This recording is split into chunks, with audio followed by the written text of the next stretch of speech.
Olá amigos, gratidão por mais uma aula. Este que é o nosso primeiro estudo, sobre os ensinamentos de Meixo Sama. Então vamos nos debruçar um pouco aqui sobre a sua missão, entender um pouco da conjuntura aqui atual, do passado da humanidade, bem como o que nos espera no presente. Então vamos adentrar um pouco sobre a vida de Meixo Sama, para quem não conhece. Vou trazer aqui alguns resumos bem breves. Ele fundou uma religião no Japão, sobretudo uma filosofia de vida. Ele gostaria até que fosse outro nome, não uma religião, que fosse uma igreja construtora do novo mundo. Mas como nós, seres humanos, ainda precisamos de uma religião ainda, então ele achou por bem denominá-la de Igreja Messiânica Mundial, Igreja Mundial do Messias. Há esses dois nomes que foram se modificando no decorrer da difusão, mas a sua proposta, na verdade, era uma filosofia de vida. Mas para quem não tem alguma religião, pode ter essa opção de uma religião nova. Mas para quem já tem uma religião, está feliz em sua religião, mas que ainda busca alguma coisa além, algum complemento, alguns adendos para somar na sua própria fé, a pessoa encontrará sem dúvida na filosofia de Meixo Sama, nas práticas que ele nos legou. Então, sem muitas delongas, vamos aprofundar um pouco. Eu gostaria de trazer aqui um pouco que consta na biografia de Meixo Sama, no livro Luz do Oriente, que aos seus 44 anos, ele recebeu uma revelação divina, sobre o passado, presente e futuro da humanidade. Mas como ele ainda não estava muito firme ainda, não tinha muita certeza de sua missão, ele achou por bem enterrar, depois acabou queimando essas revelações, e isso fica meio que uma lacuna para quem está conhecendo agora a parte espiritualista do ser humano. Então gostaria de trazer de um ponto de vista rosacruciano, esotérico, ocultista, teosófico, um pouco desse passado, desse presente, desse futuro de nossa humanidade. Trazendo esse complemento para que a gente possa compreender bem melhor sobre a missão de Meixo Sama, sobre o seu papel hoje aqui na humanidade. Então gostaria de traçar um pouco dessa trajetória. Então vamos iniciar aqui. Eu gostaria de falar sobre a cosmogênese e a antropogênese do homem. Isso tem a ver com a nossa criação enquanto centelha divina, enquanto centelhas divinas, e a nossa encarnação na Terra, e a nossa posterior subida, retorno a Deus. Então um processo de involução, depois um processo de evolução. Só que esse processo ele se dá de uma analogia muito interessante, que a gente pode trazer aqui, de forma similar. Quando Deus nos cria, somos ainda centelhas divinas, analogamente uma semente de uma planta, de uma árvore imensa, por exemplo.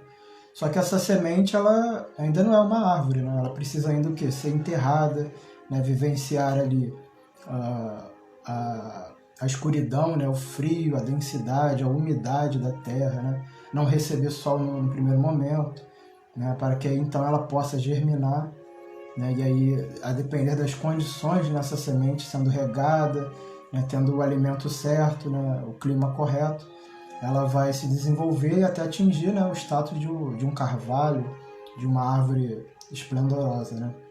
Então o mesmo se dá conosco.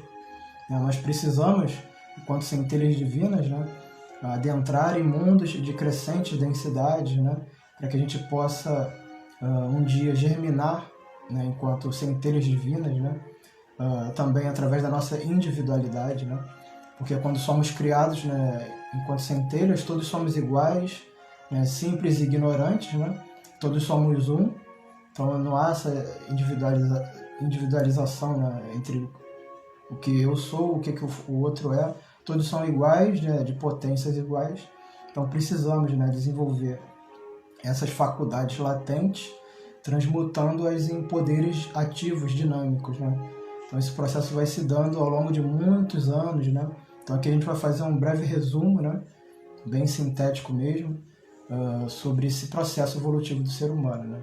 Sobre essa involução, a descida na matéria e a posterior evolução, que é o retorno à casa do Pai, né? Onde a gente vai atingir status de divindade também, né?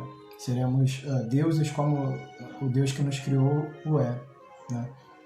Então, gostaria de trazer aqui, a gente tem, né, 7 mundos que há aqui na nossa evolução: o mundo de Deus, o mundo dos espíritos virginais, né? Abaixo o mundo do espírito de vida, o dos virginais, onde nós fomos criados, obviamente, né? E aí o mundo do espírito divino, o de vida, o mundo do pensamento, né? Abaixo o mundo do desejo, o mundo astral, né? E o mundo físico, né? E esses mundos também possuem divisões, né? Subdivisões. O mundo físico temos a região etérica, por exemplo. No mundo do pensamento temos o pensamento concreto, o pensamento abstrato. Então nós vamos descendo nesses mundos, né? Passo a passo, degrau por degrau, de forma passiva, né? Nós vamos de forma involuntária absorvendo conhecimentos ali, né? Isso vai configurar o nosso instinto, né? Posteriormente, enquanto seres humanos, né? Por exemplo. E isso se dá, né? Nós iniciamos nesse grande dia de manifestação, quando Deus criou o universo, né? Mas esse não é o único grande dia de manifestação que houve, né? Sempre há, como Deus é eterno, né? Infinito, sempre houve e sempre há, né? Grandes dias de manifestação, ou seja, o Big Bang, né? Como a ciência chama, depois dias de noite cósmica, né? Onde o universo todo se contrai novamente, é chamado pela ciência de Big Crush, né? E aí, depois dessa noite cósmica, a gente inicia novamente um novo dia de manifestação, né? Então, os que não haviam completado ainda esse status, né, de divindade, ou seja, terminaram mais ou menos no meio do caminho, né, ou seja, o ponto que for em que foi finalizado ali, eles retornam de onde eles pararam no novo dia de manifestação, né? Então, aquela máxima, por exemplo, de que os últimos serão os primeiros, né? Então, nesse início de dia de manifestação, os primeiros foram os que estavam terminando, né, do período anterior. Então, lá no primeiro período, que a gente chama de Saturno, né, ainda não havia nenhum Sol formado, era só o calor, né? Então, calor puro, né, energia, né, espiritual. Então, esses seres atingiram o máximo grau de densidade ali na região do pensamento concreto, né? E nós, enquanto centelhas, estávamos lá estagiando junto com eles, né? Só que de forma ainda inicial, incipiente, né? No nível análogo aos dos minerais, né? E eles já, enquanto humanidade, já logo nesse início, né? Então, eles desenvolvendo a sua humanidade enquanto chamados senhores da mente nesse período, né? E nós estávamos ali aprendendo o que seria o projeto do nosso corpo físico quando chegássemos na Terra, né? Então, no nível estágio mineral ainda. E o grande iniciado desse período, né, ele foi chamado de O Pai. E aí atingiu o status de primeiro aspecto da Trindade, porque Deus também é uma unidade que se manifesta em 3, né? Então, nós igualmente também nos manifestamos em 3, né? E 3 corpos por sobre os quais nós vamos atuar, né? E extrair experiências, né? E a mente que faz essa ligação entre o espírito e a matéria, né? Então, 7 corpos, basicamente, né? 3 espirituais, 1 mental e 3 materiais. Então, através desse processo cétuplo, né, que a gente vai evoluindo. Mas, no primeiro momento, nós só possuímos essa primeira centelha ainda, né? Então, o primeiro espírito divino, né? E já fomos ali aprendendo um pouco do corpo físico, né? O corpo denso. Então, o primeiro iniciado mais elevado foi o Pai, né? Então, ele atingiu ali o status de primeiro aspecto da Trindade, né? Que é o poder e a vontade, né? Após o fim desse período, né, houve o período solar, que já é o Sol pegando fogo, né, em forma de chama, né, que é diferente o fogo da chama, né? E aí a humanidade daquele período eram os arcanjos, né? E o globo mais denso, né, desse período foi do mundo do desejo, né? Então a humanidade seria os arcanjos que a gente entende hoje, né? E o mais elevado desse período nós chamamos de o Cristo, né? E ele atingiu também o status de segundo aspecto da Trindade, né? Ou seja, o amor e sabedoria.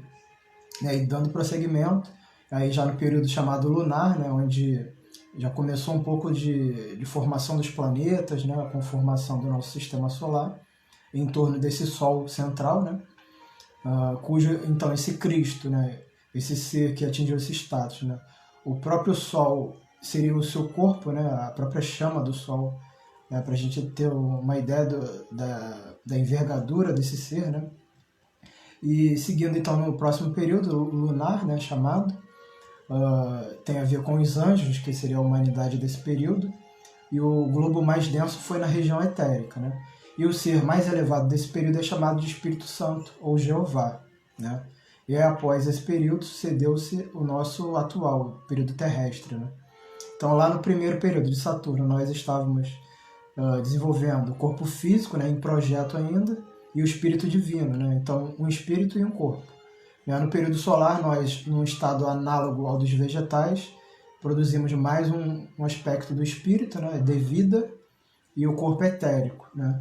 E no período lunar, nós desenvolvemos mais um espírito, chamado de espírito humano, né, completando essa tríade, né? E mais um corpo também, um projeto de corpo, né, o corpo de desejo, ou astral, né? E aí, juntando os três espíritos com os três corpos, né, mais o elo da mente, nós podemos atuar como estamos atuando hoje, né? Então, só que nesse período terrestre, né, nós tivemos várias recapitulações desses períodos anteriores, né, de forma bem resumida, obviamente. Né? Então, teve ali o período polar, né, de muito gelo ainda, a época hiperbórea e a época lemuriana, né, que muitos devem conhecer. E após a Lemúria veio a Atlântida, né, e após a Atlântica estamos nessa época atual, que é a época Ária, né, assim chamada. Sendo que nesse período, né, dos lemurianos, ali no final da Lemúria, né, houve uma questão chamada de queda do homem, né, que a gente ouve muito falar sobre isso, né, e aqui isso se refere, né. Então a gente precisa voltar no período anterior, que é o lunar, né, onde estavam os anjos ali sendo formados, né, desenvolvendo-se, e aí houve uma questão assim muito particular, né, muito interessante, né. Os espíritos que tinham afinidade com o elemento fogo, né, do período solar, que foi anterior ao lunar, né, eles não quiseram seguir esse auto-iniciado, que era Jeová, né, enquanto líder dos anjos, né, eles não quiseram seguir, né, esse plano evolutivo dele, né, não quiseram descer mais na matéria ainda, né, eles queriam continuar vibrando nessa atmosfera solar, ígnea, né, eles tinham muita afinidade com o fogo, que tem a ver com a individualidade, né, essa autoafirmação de si próprio, essa independência, né, a busca pelo conhecimento de forma independente, né. Então, o que eles fizeram? Eles se rebelaram contra Jeová, né, aí deu origem à queda dos anjos, né, e aí, como eles não puderam continuar junto com os anjos, eles se juntaram a nós, seres humanos, né, que ainda estávamos sendo formados, ainda ali no final da Lemúria, né, e aí se insinuaram-se, né, para o elemento feminino, né, aí vem Eva, no caso, né, representando todo o elemento feminino da humanidade, né, e incitando ali que nós também fizéssemos a mesma coisa, né, tomássemos a autonomia da nossa evolução, posto que não se dava isso, que a gente era guiado, né, pelos anjos, pelos arcanjos, né, de forma ainda inconsciente, voluntária, a gente tinha mais consciência dos mundos internos, dos órgãos internos, do mundo espiritual, do que propriamente o mundo material. Era como se a gente estivesse no estado de sono, né, de sono com sonhos, né. Então a gente sonhava dentro e não via o que acontecia fora, né. Então eles, como se rebelaram e quiseram afirmar a liderança da sua evolução, né, precisaram também de nós para que eles adquirissem experiência, porque eles não puderam acompanhar os anjos, né. Então nós, a grande maioria da humanidade, né, caiu através do elemento feminino, né, que tem a ver com a imaginação, né. Eles incitaram que a gente abrisse os olhos, né, para fora, para o mundo material, né. E aí que vem essa questão da serpente, né, porque tem a ver com o sistema nervoso, né, com a medula espinhal, né, até chegar ao cérebro, né. Então eles vieram crescendo pela coluna espinhal, né. Então, através do elemento feminino, que era imaginativo, então a mulher primeiro conquistou essa visão do mundo material, né, e aí pôde, através do ato sexual, né, essa questão de conhecer o homem, conhecer a mulher, né, tem a ver com o ato sexual, né, abriu também os olhos dos homens, né, Então nós passamos a adquirir a nossa liderança, né, própria da nossa evolução. Então renegamos também igualmente, né, a liderança ali de Jeová, Espírito Santo, né, onde a gente tinha tudo programado, época para acasalamento, época para migrações, né, e aí as relações se davam em épocas astrológicas favoráveis, portanto, o ser humano não conhecia a dor, né, a dor do parto, por exemplo, não havia, né, entre outras coisas, né. Então a gente começou, a grande maioria da humanidade, assim, o fez, né, adquirindo a independência da guiança de... Voltou, acho que já.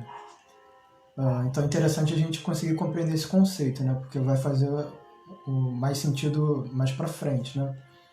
E aí o que aconteceu, né?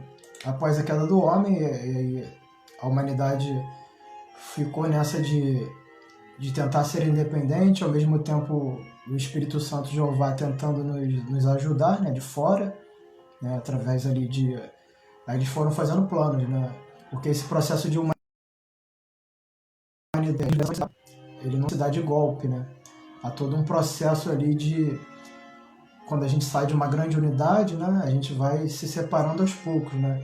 Então eles criaram raças, né, tribos, religiões diferentes para cada nível evolutivo de cada um, né, regiões diferentes do planeta, né, e aí nós separados em raças, em tribos, né, e aí a gente, no período que a gente não poderia misturar, né, o sangue com outras raças, a gente fazia, né, e no período que precisava misturar de fato, alguns não quiseram misturar, né, devido a essa rebeldia, né. É o caso dos judeus, por exemplo, né, eles não quiseram depois misturar o sangue, né, aí foram endurecendo, atrasando a evolução da humanidade, né.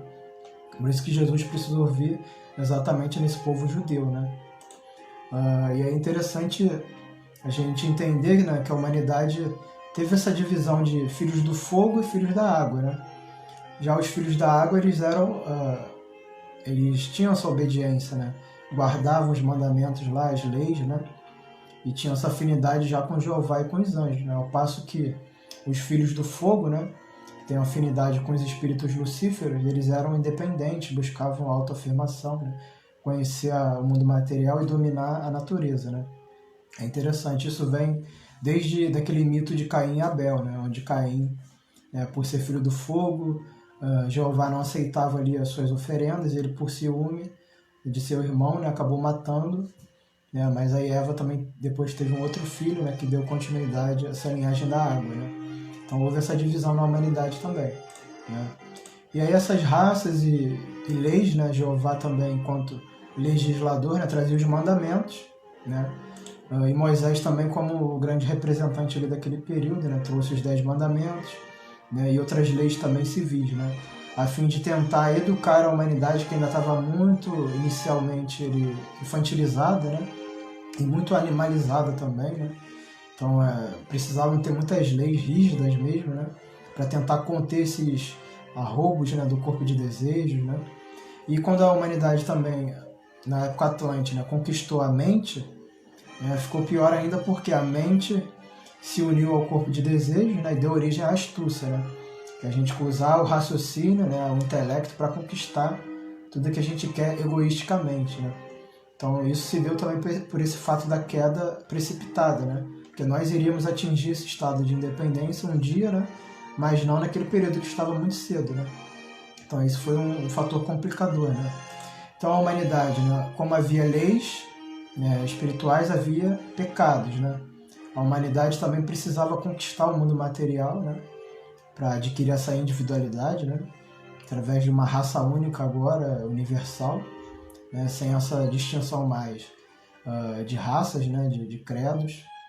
Só que para isso a gente precisava conquistar o mundo material cada vez mais, né, desapegar de tudo que a gente sabia dos mundos espirituais, né. Precisávamos focar totalmente no mundo material, até para ajudar nisso também foi inserido na dieta alimentação carnívora, o álcool e o vinho, né, o tabaco também, né, todos esses elementos para que a gente focasse cada vez mais no mundo material, a fim de de desenvolvermos nessa individualidade, né? E aí a humanidade foi cada vez mais se aprofundando, né? Ficando muito materialista, né?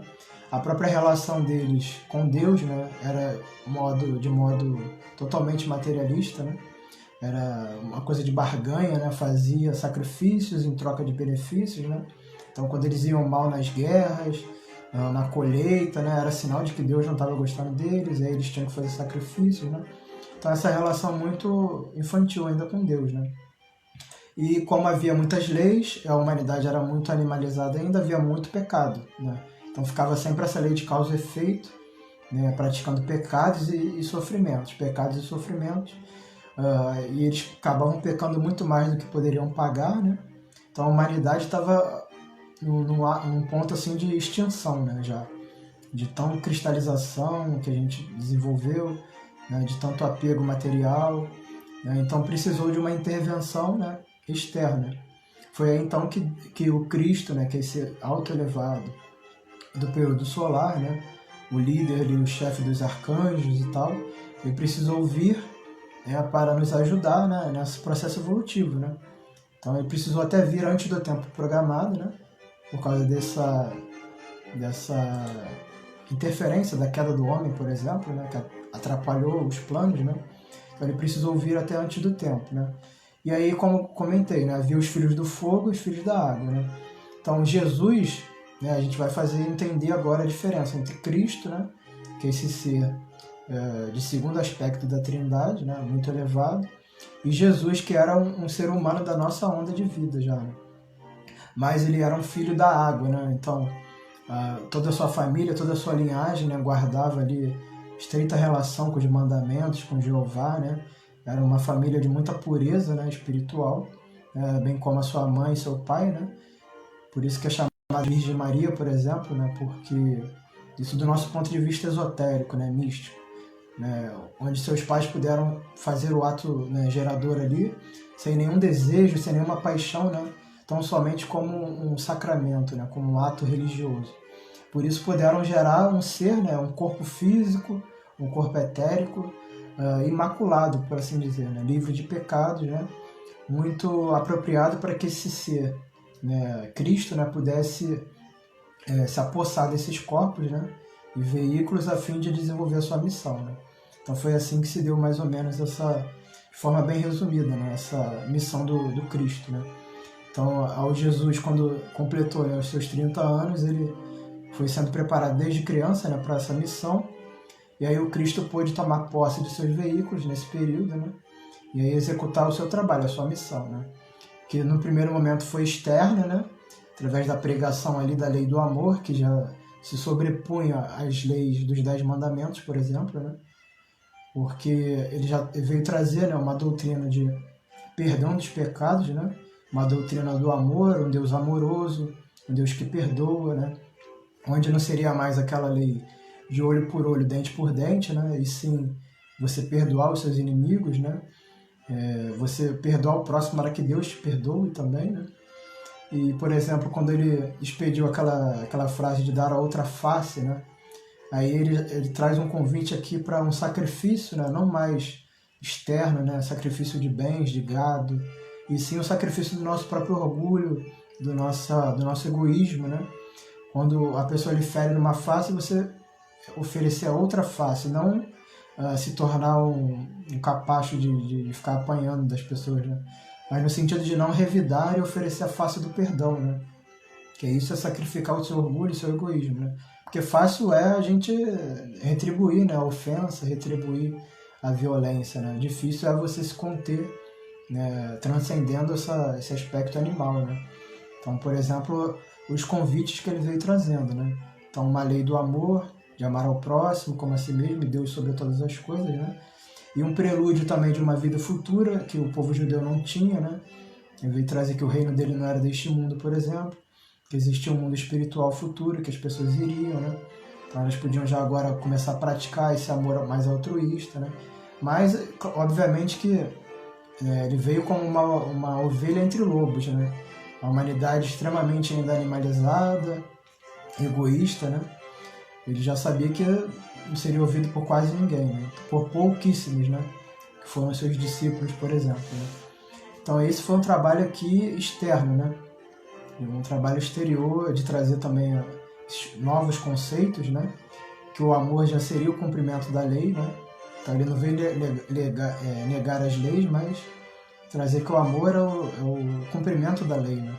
Então a gente não ficar apegado a esses mandamentos e tal, né? E que haveria ali a doutrina, né, do perdão dos pecados e a graça também, né? Que é Deus dentro de nós se manifestando, né? Se a gente assim o quiser, né, buscar esse Deus interior, ele iria se manifestar através da graça, né? E aí o seu trabalho agora esotérico, né, um trabalho interior que ele foi desenvolver foi após a crucificação, né? Onde ele pôde libertar-se do corpo, né? E o seu sangue, quando caiu na terra, né, sobre a terra, ele pôde adentrar então a estrutura da terra, né? Principalmente no mundo do desejo da terra, né, onde jazia ali os pecados da humanidade, né? Onde a terra estava sofrendo ali já a ponto de ter muitos cataclismas, né, por exemplo, fazer essa limpeza, essa purificação desses pecados da humanidade, né? Então esse foi também o trabalho principal, né? E aí todo ano ele também faz esse retorno, né, através ali do solstício, do equinócio de outono, né, quando o Sol está em Libra, né, ele começa a adentrar na Terra novamente, e no solstício de inverno, né, quando o Sol está em Capricórnio, ele penetra, né, o interior da Terra, né, do planeta, e faz novamente uma limpeza todos os anos, né?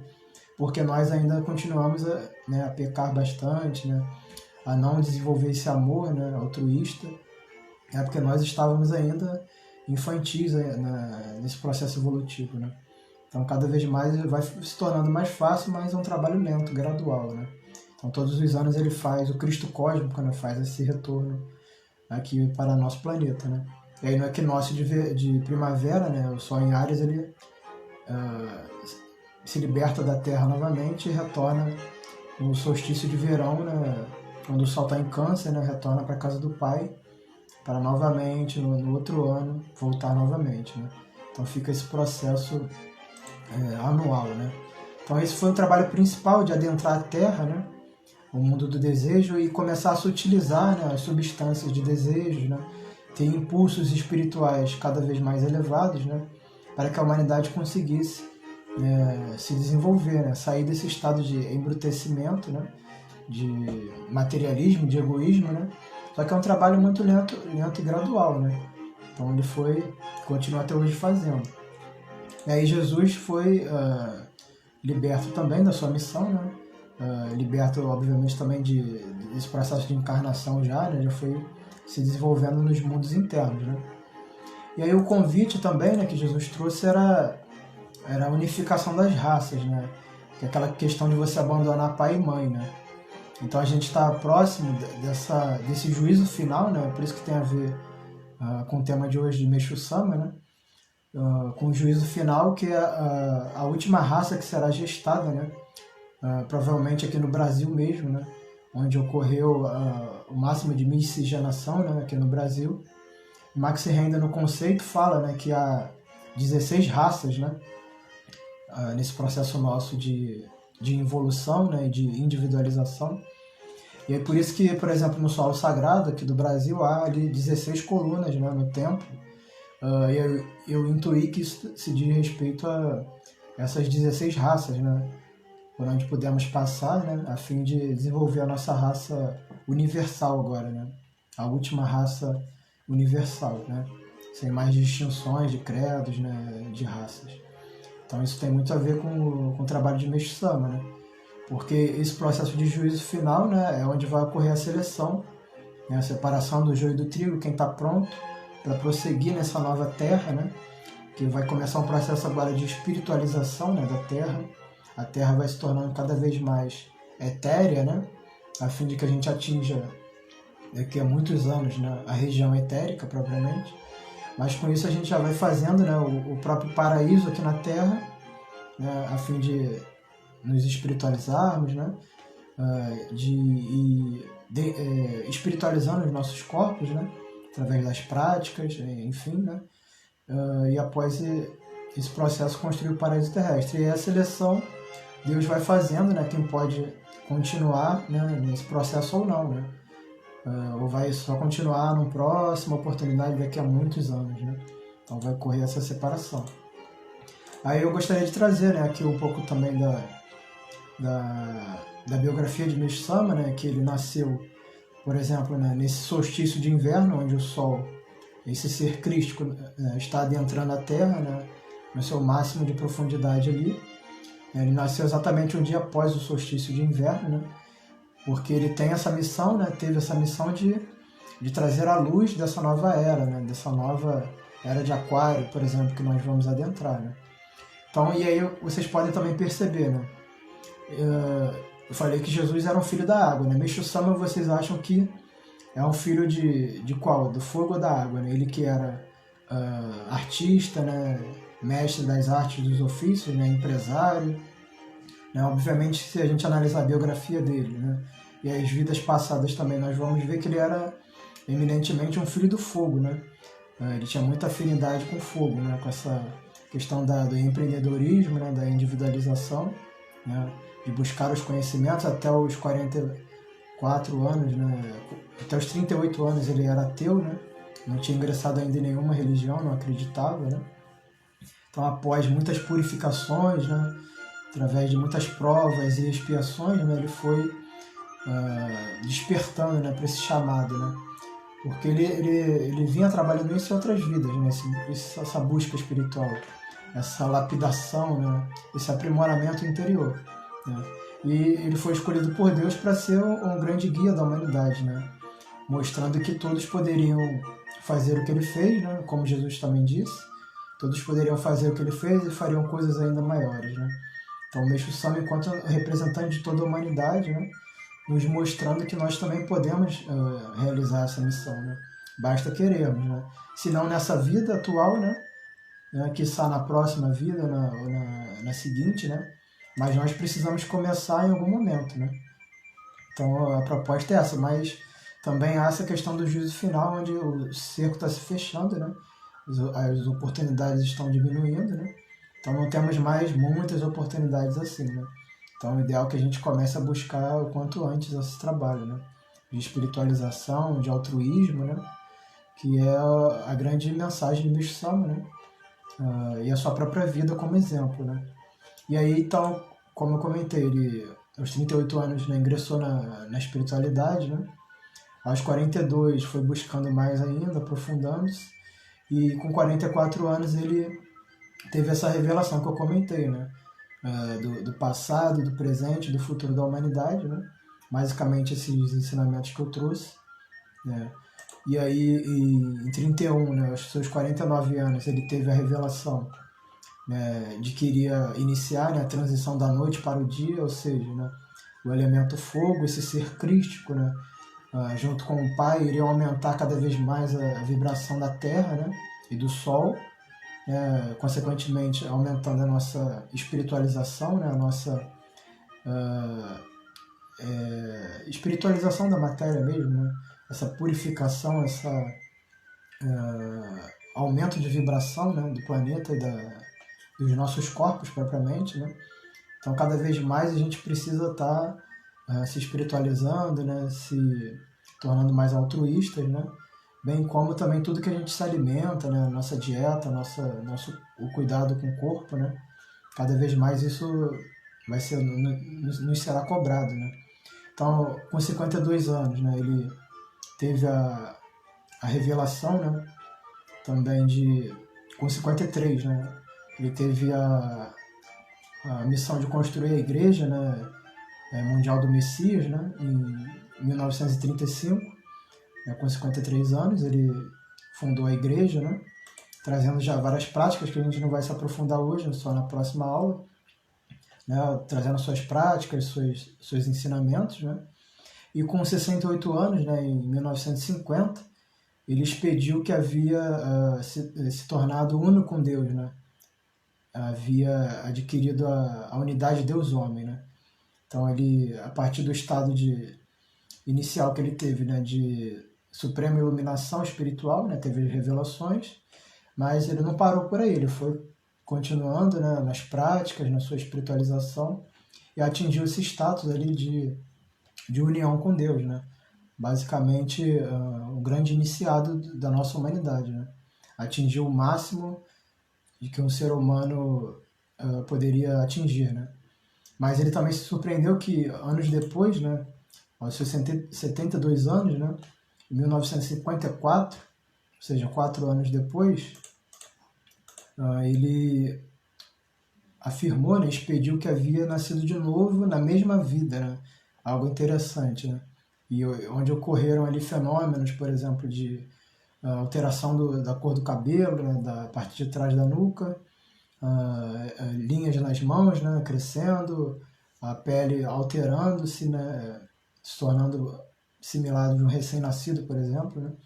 Então ele afirmou que havia nascido de novo, né, ou seja, como um filho de Deus, como um Messias, né, que era um evento inédito na humanidade, né? Então essa é a grande também mensagem de Meixo Sama, né? Que ele como um ser humano, né? Ainda mais um filho do fogo, né? Que buscou sua independência, né? A sua evolução independente, né? Sem a guiança ali de Jeová, do Espírito Santo, né? Ele conseguiu atingir e nascer na mesma vida, né? Como um filho de Deus, que nós poderíamos também igualmente assim conquistar essa etapa, né? Mas obviamente cada um no seu nível evolutivo, né? Se não nessa vida, que está na próxima, né? Enfim, mas o importante é a gente conseguir, né, ultrapassar esse juízo final, né? Que a gente possa adentrar os outros períodos evolutivos também, né?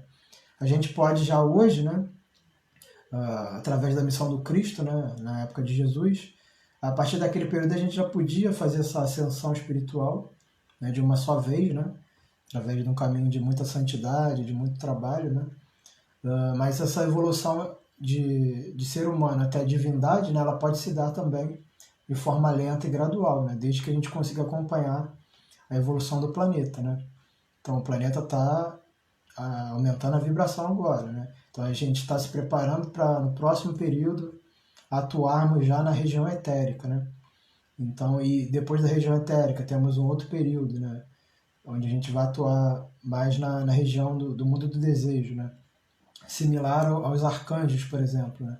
Na etérica são os anjos, do desejo são os arcanjos, né? E os senhores da mente depois na região do pensamento. Então, haverá, né, todos esses períodos no futuro, né? A gente já pode, já nessa vida, né, nesse período atual, a gente pode conquistar esse status já de divindade, né? Então, Meixo Sama como esse grande exemplo para nós, né? Então, basta que nós sigamos os seus ensinamentos, suas práticas, né? E não só praticar, mas e sim buscar a própria evolução interna, né? O sentimento com que se pratica tudo, né? É interessante. E aí a relação com a Era de Aquário, por exemplo, né? É que essa nova era ela traz uma união, né, de arte, ciência e religião, né? Ou seja, que a gente tenha uma religião, né? Se ainda precisamos, né? Que tenha muita arte, que tenha muita ciência esotérica, né? Que explique os mistérios, né? E, enfim, e que no signo oposto a gente tem ali o leão, né, nos trazendo também as lições de firmeza de propósito, firmeza de caráter, né, por exemplo. E nas eras anteriores, né, a gente pode ver, né, Moisés pegou a transição ali de touro para Áries, né, onde a humanidade ainda estava apegada ao bezerro de ouro, por exemplo, mas ele trazendo ali ao convite, né, da autoafirmação, né, aí havia muitas guerras, né, houve muitas guerras lá de tribos, de raças, né? Por causa dessa energia de Áries do carneiro, né? E Jesus veio exatamente nessa transição de Áries para peixes, né? Por isso que ele foi chamado de o cordeiro, né? Imolado, né? Sacrificial. E igualmente ele tinha ali discípulos que eram pescadores, né? O próprio cristianismo se utilizou de um símbolo do peixe, por exemplo, né? E o convite era essa devoção religiosa, né? Essa parte de você desenvolver uma fé, ainda que cega, né? A um ser superior, né? Sem entender muito bem. E após isso veio o desenvolvimento da arte no Renascimento, né? E depois o Iluminismo, né? Aprofundando, né? Desenvolvendo a ciência, né? Para que agora na Era de Aquário a gente possa unir tudo isso, né? E através também de uma raça universal, né? de uma religião universal, cristã, né, no sentido do Cristo cósmico, né, que habita dentro de cada um de nós, né, enquanto modelo, enquanto projeto, né, enquanto uma semente, né, a gente pode estar desenvolvendo esses poderes latentes, né, em poderes ativos, dinâmicos, né, então fazer a nossa evolução, né, então cada um a seu tempo, né, a gente vai chegar lá, né, então é isso que é importante. Aí, basicamente isso que eu gostaria de trazer inicialmente, né, nas próximas aulas a gente vai aprofundando quais são as práticas, os ensinamentos, né? Como a gente pode bem aprender tudo isso, né? E muito obrigado a todos, valeu. Se tiverem perguntas aí eu vou tentar responder.